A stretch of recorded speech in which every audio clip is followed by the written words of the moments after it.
Olá, povo de Deus, sexta-feira, 4 de novembro de 2022, São Carlos Borromeu, 31ª semana do Tempo Comum.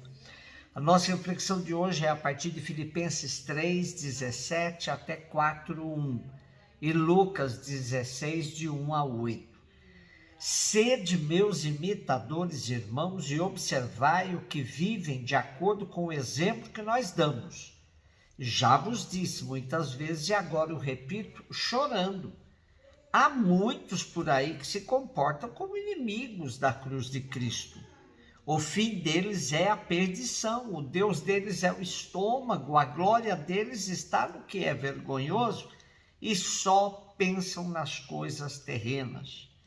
Nós, porém, somos cidadãos do céu.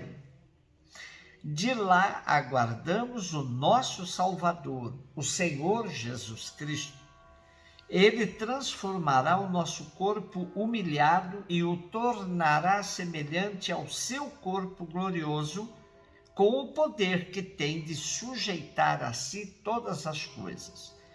Assim, meus irmãos, a quem quero bem e dos quais sinto saudade, minha alegria, minha coroa, meus amigos, continuai firmes no Senhor. Na melhor tradição sapiencial, estamos diante de dois caminhos como proposta para as nossas vidas: levar uma vida como inimigo da cruz ou como cidadãos do céu. Paulo descreve as opções dos que acolhem o primeiro caminho. Fazem do estômago seu Deus, optam pelo que é vergonhoso e colocam sua segurança nas coisas terrenas. Estes que assim agem são do grupo dos judaizantes, pois são eles que colocam sua salvação nos ritos, nas observâncias legais e estruturas.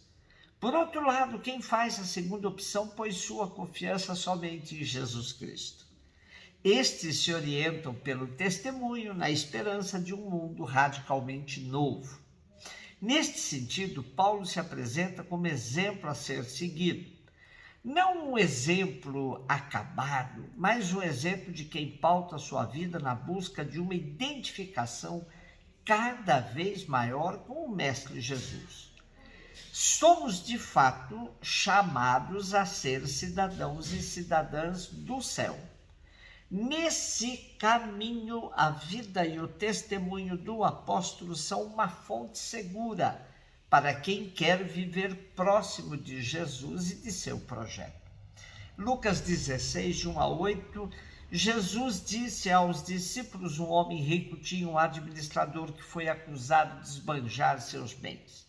Ele o chamou e lhe disse: que é isso que ouço a teu respeito? Presta contas da tua administração, pois já não podes mais administrar meus bens. O administrador então começou a refletir: o Senhor vai me tirar a administração. Que vou fazer? Para cavar não tenho forças, de mendigar tenho vergonha. Já sei o que fazer. Para que alguém me receba em sua casa quando eu for afastado da administração. Então ele chamou cada um dos que estavam devendo ao seu patrão. Perguntou ao primeiro: quanto deves ao meu patrão? Ele respondeu: 100 barris de óleo. O administrador disse: pega a tua conta, senta-te depressa e escreve 50. Depois ele perguntou a outro: e tu quanto deves? Ele respondeu: 100 medidas de trigo. O administrador disse: pega a tua conta e escreve 80. E o Senhor elogiou o administrador desonesto, porque ele agiu com esperteza. Com efeito, os filhos deste mundo são mais espertos em seus negócios do que os filhos da luz. Bom, eu já comentei essa parábola faz poucos dias, então eu vou tomar um outro aspecto, vou ressaltar outra perspectiva.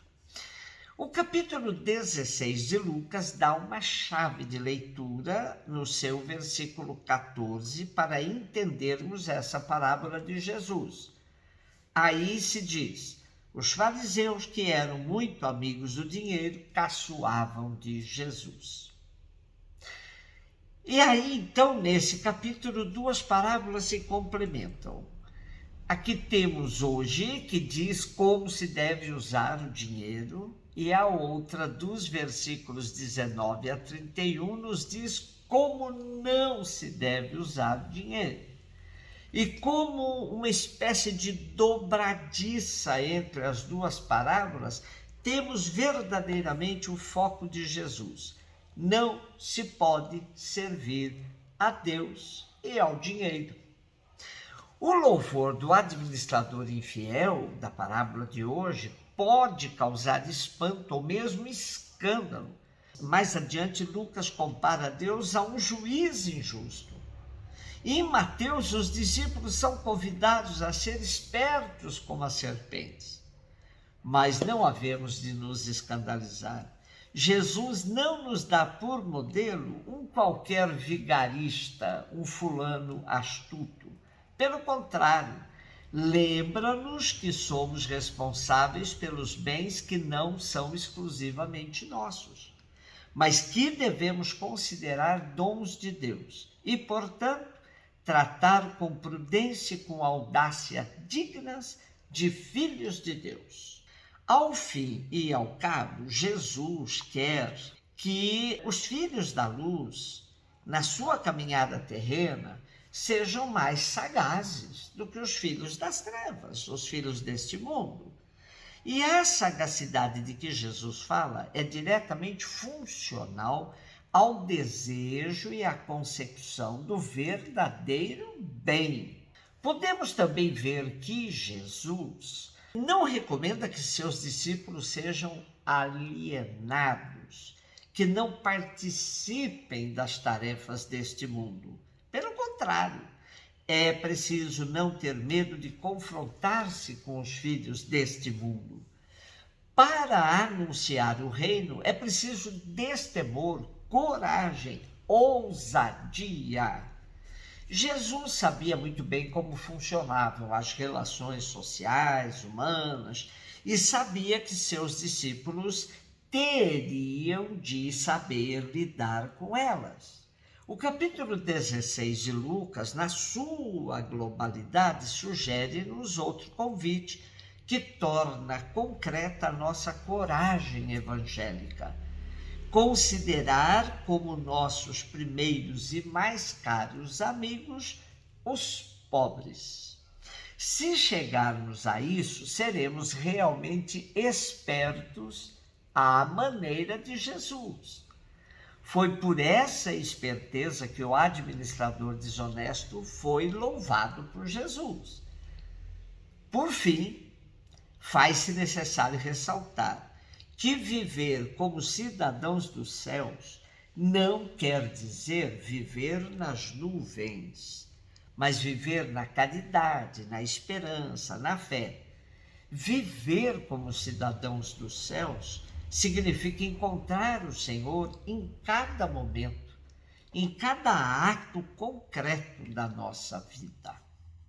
E hoje celebramos São Carlos Borromeu, nascido em 1538, falecido em 1584, que exerceu um papel muito significativo na história da Igreja no século XVI. Sendo sobrinho do Papa Pio IV, impulsionou o tio para convocar a última etapa do Concílio de Trento, pondo fim a um concílio que se arrastava na Igreja. Era o quarto Papa deste concílio.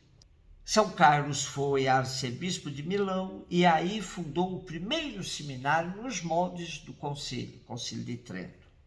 E ele, então, é celebrado na Igreja como um grande organizador dos processos eclesiais. Um beijo no seu coração.